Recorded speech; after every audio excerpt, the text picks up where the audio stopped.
Diablo 4 is about to get an information overload. Not only that, but there is also a secret announcement and some secret things that are going to be displayed. We also got to talk about potential graphics upgrade and what the graphics is going to look like at launch. There's also been a ton of dev tweets lately, so we'll go over those because they do address a bunch of things that have been going on. And last but not least, we're going to go over the status of Diablo 4 and what it's kind of looking like up to release. What's up, world? We're back with another video, and today we're checking out all things Diablo 4. So first up, let's just jump right into it. So they do actually have a secret announcement happening. And again, as one of my last videos, Riker is doing another developer update live stream. And this is happening on April 20th for this one at least. And this will be another 90-minute segment that they deep dive into endgame, class dungeon, beta learnings, and even more that they supposedly are going to talk about. But also we had a tweet from Rod Ferguson here, and he said, wait, is this the one with the secret announcement, or are we not talking about that yet? I would hate to give it away. So this seemingly means that there's definitely going to be something that they overlay or showcase at the Diablo hidden live stream. Honestly, I'm hoping for a lot of the complaints that people have been giving lately, for them saying, no, we're not going to do this, we're not going to do that. I hope that they just come out of the gate and say, yep, now we're doing it. Or even showcase that, hey, since you guys have been giving us all this beta feedback and all these things of that nature, we actually have already gone ahead and fixed all these problems that you guys have been talking about, like the map overlay, the things with the dungeon repeating, although they did say they fixed that with some layout changes, maybe possibly another solution to the reset dungeon button, and other things of that nature that we've all been kind of hoping that they do fix before the release date. Especially mostly playing a ranged class, a lot of times my character was just walking up to an enemy instead of attacking it from range, which is exactly what I wanted, but the cursor would randomly, as I said in previous videos, would turn from gray to red or red to gray, and then my character would just start walking up to the mob instead of auto-attacking it from a ranged position. So I didn't like that, and I hope they do fix that. Now, as far as the map overlay goes, there has been a lot of discussion around this because people are pretty upset.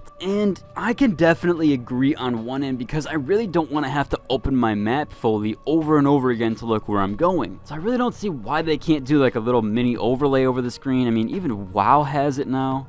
There's no reason to not kind of have that overlay be faded, or at least when you want to move, the map kind of fades in the background. Because I also noticed that when the map gets opened, you cannot move your character, like, at all. And I really don't like that design. I'm going to be honest with you. I really don't like not being able to move while also having my map open. I just think that those two things should never conflate, and they should be, at least when you want to move, maybe the map goes transparent. There should be an option for it. There's no reason there's not there. Now, as far as the map overlay goes, Ron actually did have a tweet about it, and he did tweet at somebody that talked about the map overlay not making the cut, and Ron did reply with, never say never, but honestly our hopes is to keep refining the map system so we find the right solution that don't require covering the entire screen with a map. Which, yeah, again, I just want to be able to move while having the map open, or at least seeing maybe even a better little mini map. I just need something, you know, because that's what I'm used to for a lot of these isometric games, especially games like Lost Ark, etc. They all have this nice little movement stuff where you could have a map overlay while also moving. And now they did confirm that Diablo will run at 4K 60 FPS on Xbox Series S and 1080p 60 FPS on Series S. Now those are probably going to be dynamically upscaled with FSR, so it's not exactly native 4K or native 1080p. However, it is nice to know that it's going to come out at 60 FPS because a lot of the new games have been announcing lately, like Redfall and a few other Xbox exclusives have been coming out saying that they are only running at 30 FPS, which, yeah, is just not good at all. In fact, for me, anything under like 80 to 70 FPS, or even like a little bit higher, like 90, anything under 90 gives me a headache. I have to have G-Sync on at all times, and if G-Sync doesn't work in the game, I literally can't play it because I just get a headache from all the screen tearing and everything. Yeah, maybe that's my monitor and stuff, I don't really know, but I just can't handle it. It's too much for me. So 30 FPS, going down to that, it would be literally unplayable. Like, I wouldn't even be able to get through the game. Granted, as a kid, yeah, I played at 30 FPS, but having a 144 Hz monitor and playing at 144 FPS,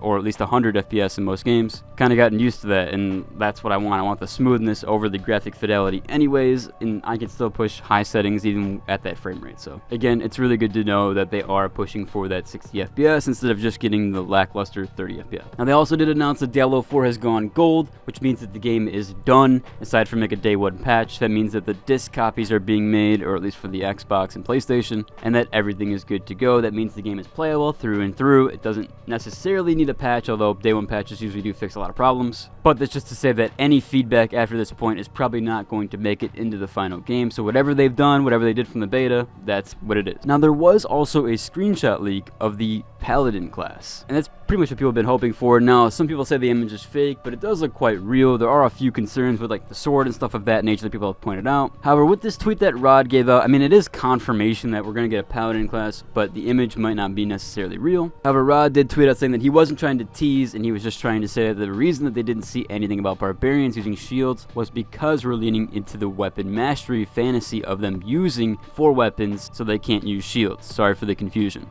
Over again, I'm sure that they're going to have a paladin class, and I think most people know that that's what's going to be the first class after launch. Now, going back to the graphics just very quickly, I did want to point out that they did say that there will be HDR in the Series X, but that ray tracing will be a post-launch feature. Probably going to be some 30 FPS quality mode, etc., things of that nature. Now, a cool thing here is there is obviously a cross-buy, but there's also sort of cross-gen saves, where if you do buy the game on Xbox, then obviously those will share progress, but it also will share progress with PC. Now, unfortunately, this doesn't apply to PlayStation, seemingly because Diablo is going to become a first-party title for Xbox, but it is nice to know that you can play on Xbox, and then if you want to play on PC, you can. Now, I do want to address the reset dungeon button thing because there is a lot of discussion around that, and the devs have been tweeting about it, saying that the team is still exploring options around it, because I do think that the dungeon reset button being disabled is, well, it's not the best solution. I do think that maybe having the dungeon run once is a solution. I don't know what they could do there. There's a few things. I hope seemingly this doesn't apply to endgame dungeons. However, they did say with sigils and nightmare unlocks that they're designed to be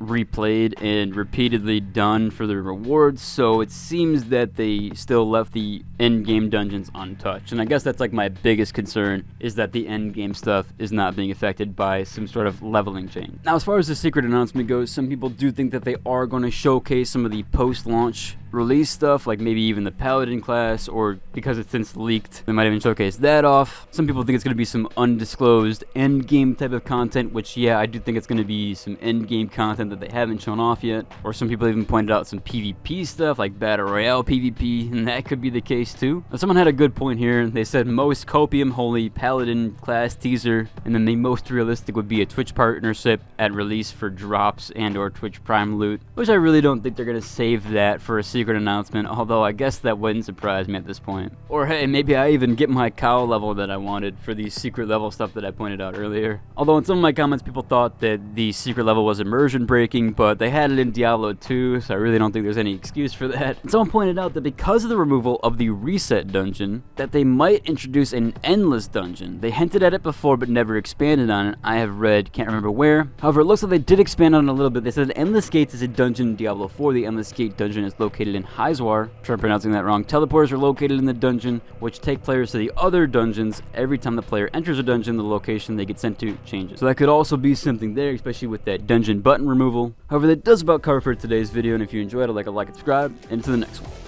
Deuce.